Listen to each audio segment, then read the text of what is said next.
Welcome back to this special live broadcast of The Fix, coming to you from Cape Town. This, of course, follows the death of gangster Rashied Staggie. I'm joined by my expert panel. Henrietta, thank you so much for staying with us. In the last segment, we spoke about the importance of spatial planning and the fact that a lot of the Cape Flats areas came into being as a result of Apartheid's Group Areas Act, which uprooted and uplifted communities and dumped them literally without infrastructure in various places. How important is it that apartheid spatial planning be reversed as a matter of urgency? Look, it should have been done like 94, 95, right?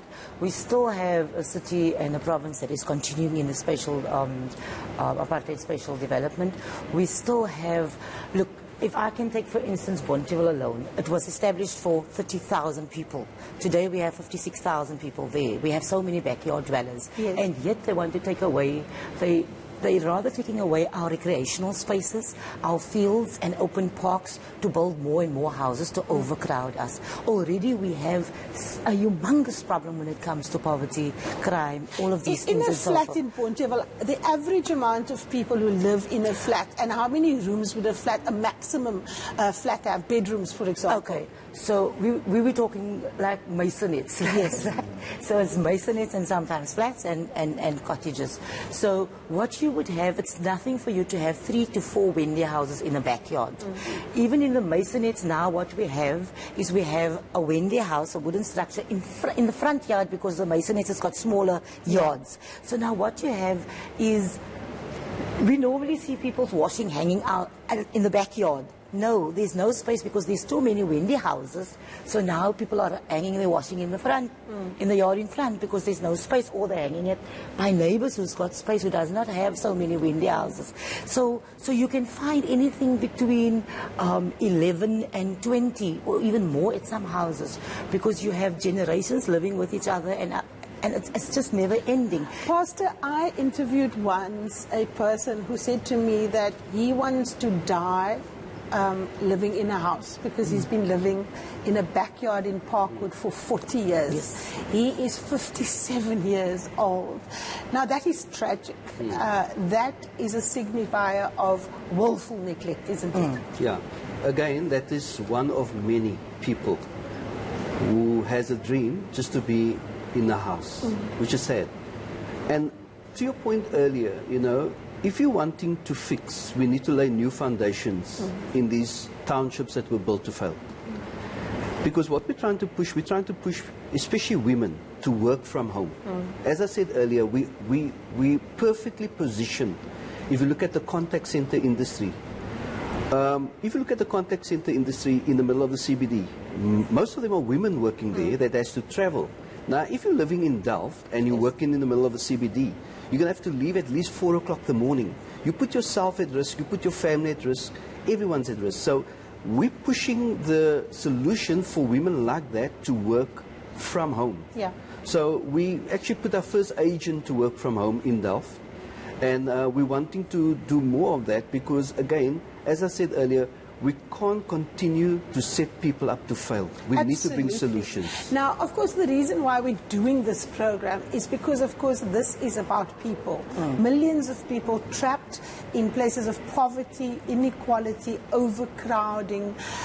What is the role of faith-based communities to, in a sense, almost bring relief and comfort, Rashied, to communities that are at their wits' ends? Mothers whose children are in jail, mothers who've lost children, mothers who are mothers of gangsters like Rashied Staggie. These are all people who are in incredible pain in many ways, and that's the human cost that we often overlook. Absolutely, and this is exactly one of the great things of the past year, is the emergence of a Cape Flats Interfaith Declaration. Yes. You know, it started off with about a dozen or so religious leaders. We now have close to 100, and in fact we actually need many more religious leaders to come.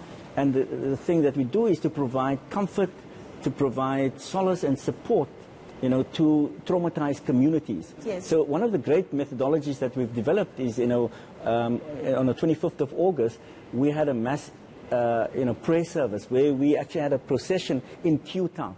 And we went to gang hotspots, you know, someone died there, and there was a cleansing process, you know. You know those incense that the Anglicans Yes. bring and the water, and we prayed there. And in fact, that, you know, procession worked because, you know, people told us that after that there was a, you know, subsiding of the kind of... so I think that people need to be acknowledged and so on. But more importantly, I think the resilience of our communities, this needs to be celebrated by religious communities. You know, it's a wonderful story that needs to be told. There's positive energy. So we need more religious leaders to come on board to help us both in terms of short-term as well as long-term solutions to our problems. But as we said, I think the solutions lies within our community. It's just for us to identify them, to support them, and to unlock the potential of our community to solve many of the challenges that are facing us. Henrietta, you've been a youth activist. You and I have worked together in structures in a previous life. You've been at this for over 20 years. You're still working with young people. What is it that they need most? Our young people, you know, it's sad because we have such a high dropout rate, right? And then we have our children going on to drugs and all of these negative things.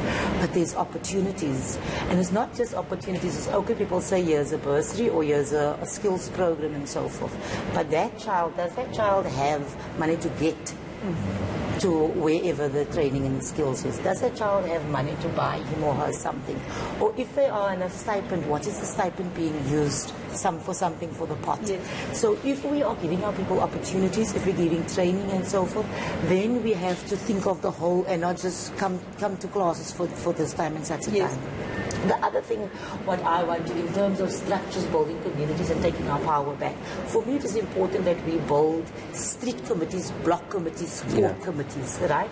So in our street committees and block committees, people are talking about SMEs, I'm saying build cooperatives. We have so many artisans, we have so many people from various industries in our communities. We can train our people, mentor our youth, have our older men and women coming from other industries, have our own little community businesses functioning.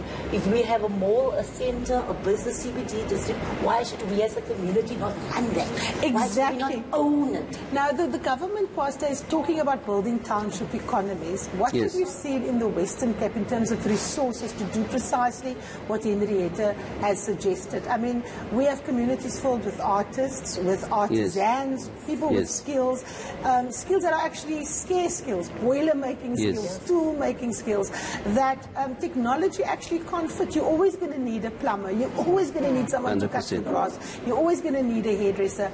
Is there support coming from government in your experience, in your community, for example, for township businesses? Yeah, I think in 2012, the government of the Western Cape assisted us to install 25 towers in Delft. So Delft was at that stage the biggest Wi-Fi hotspot in the country.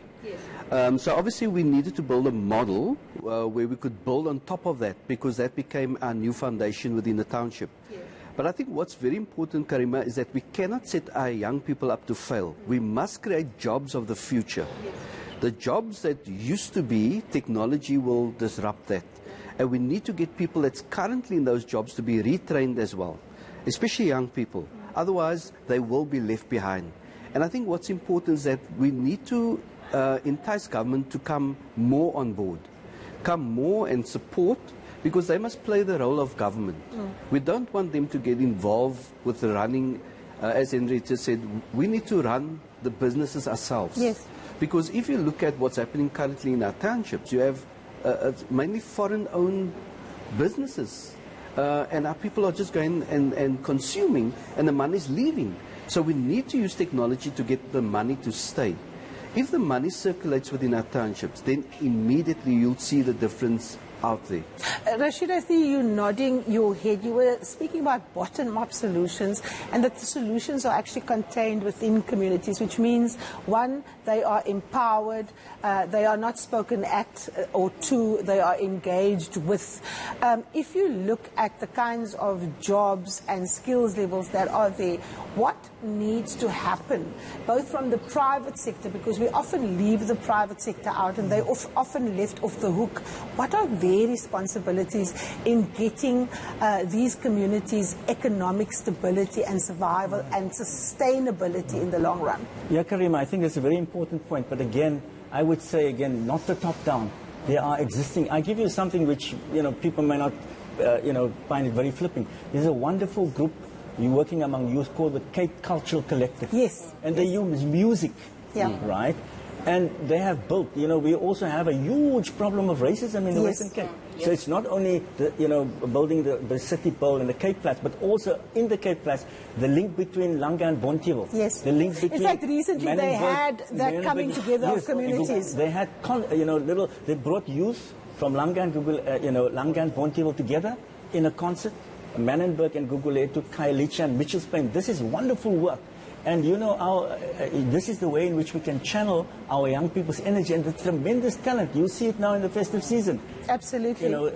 These people are using sophisticated instruments without being able to read music. So, I mean, this is the talent that needs to be supported by the private sector. Absolutely. Thank you so very much for your time. We've got a graphic up. There is a March for Peace during this festive season that is taking place at 11:30. Thank you so much for watching it from Cape Town, coming to you from our studios here. You've had your fix for this week. We'll see you again in the new year.